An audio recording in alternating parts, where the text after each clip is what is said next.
कौन है आप? वही जिसका तुम गीत गा रही थी। आप? बाज बहादुर हूं मैं तुम्हें इस कैद से छुड़ाने आया हूं। लेकिन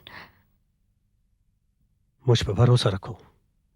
जिस तरह मेरे गीत तुम्हारे संगीत में समाये हैं, उसी तरह तुम मेरी रग रग में बसी हो। आओ आओ मेरे साथ।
और इस तरह दो मोहब्बत करने वाले दीवाने हमेशा हमेशा के लिए एक दूसरे के हो गए।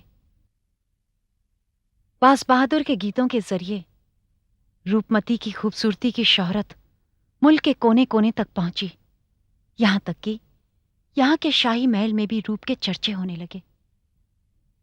इसका सबसे ज्यादा असर अदम खान पर पड़ा, जो शहंशाह अकबर की दाई मां महम अनागा का बेटा था। शहंशाह की इस दाई मां का जिक्र अबुल फजल साहब की किताब में हमने भी पढ़ा है। उन्होंने लिखा है वो एक बहुत ही अक्लमंद और बाअसर औरत थी। शहंशाह उसकी कोई भी बात नहीं टालते थे। एक वजीर से बढ़कर हैसियत थी उनकी। तुमने सही पढ़ा है। उसकी सबसे बड़ी कमजोरी थी उसका बेटा अदम खान, पहले दर्जे का अय्याश और जालिम शख्स, जिसे उसकी मां किसी न किसी तरह ऊंचाई तक पहुंचाना चाहती थी। अजी आप कहते हैं रूपमती बहुत खूबसूरत है। अजी हजूर अगर उसकी परछाई मुर्दों पे भी पड़ जाए ना तो वो भी तड़प उठे।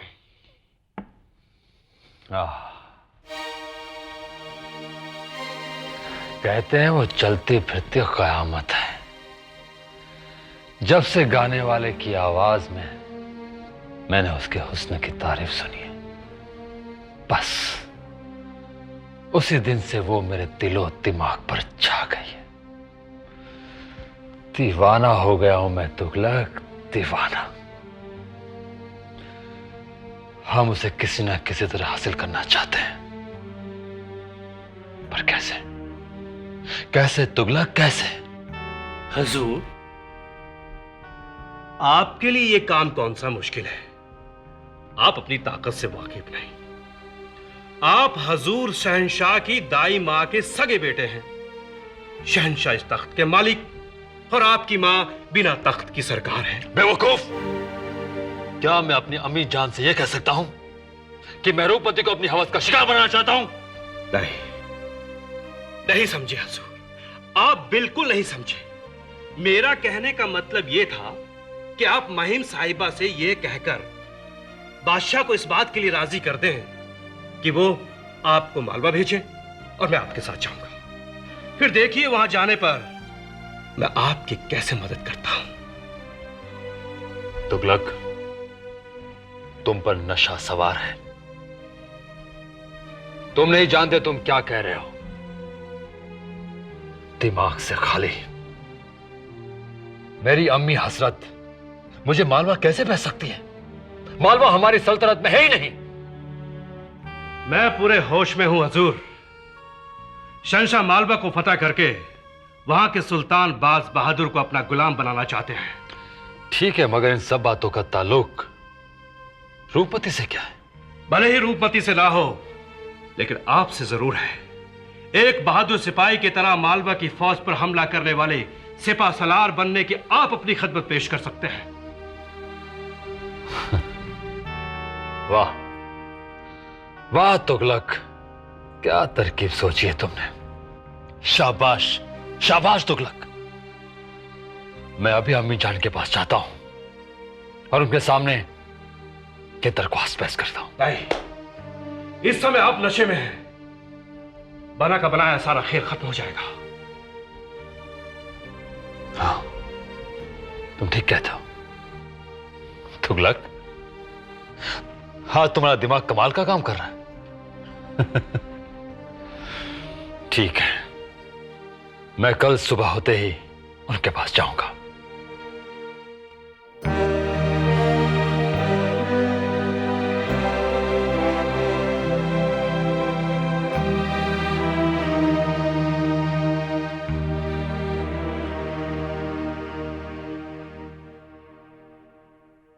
खादिम अम्मी हजरत की खिदमत में हाजिर होने की इजाजत चाहता है। इजाजत अंदर आने से पहले ली जाती है। शुक्र है हमसे मिलने का वक्त मिला आपको।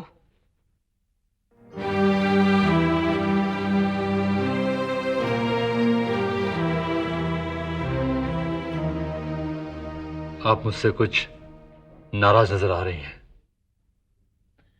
कल देर रात तक क्या, सुबह के पहले पहर तक आपके कमरे से आवाजें सुनाई देती रही। वो क्या है अम्मी हुजूर, मैं और तुगलक एक बहुत ही पेचीदा सवाल पर बहस कर रहे थे। पेचीदा सवाल पर और शराब के खुम लुटाते हुए? मैं शर्मिंदा हूं, लेकिन आप ही बताइए मैं क्या करूं। दिन भर बेकार बैठे बैठे तंग आ जाता हूं मैं। और इसीलिए तुम अपनी सेहत और जिंदगी बर्बाद करने में लगे हो। आपका बेटा अपने आप को शराब में नहीं डुबोएगा, आप यकीन रखिए अम्मी हुजूर। मैं एक सिपाही हूं जिसे खुद आपने अपने हाथों से तरबियत दी है। मैदान जंग के गुर सिखाए हैं आपने। वो इसलिए कि तुम अपनी तलवार के जौहर दिखाकर ऊंचे से ऊंचे ओहदे तक पहुंच जाओ। कैसे अम्मी हुजूर, कैसे ऊंचाइयां छू सकता हूं मैं, जबकि मेरी तलवार म्यान में पड़े पड़े दम खा रही है। मैं तुम्हारी सोच को अच्छी तरह पहचानती हूं। तुम कुछ कहने आए हो अधम, आए हो ना? अम्मी हुजूर, आप बजा फरमाती हैं। मैंने सुना है कि शहंशाह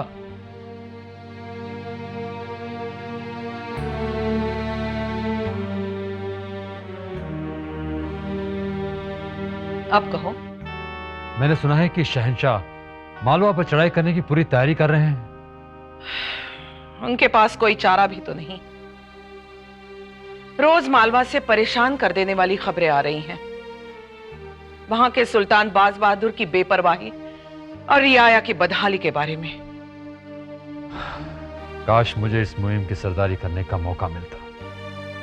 पीर मोहम्मद भी इस मुहिम का सिपाह सालार बनना चाहता है, और तुम जानते हो वो उम्र में तुमसे बड़ा है, रुतबे और तजुर्बे में भी तुमसे बहुत आगे है।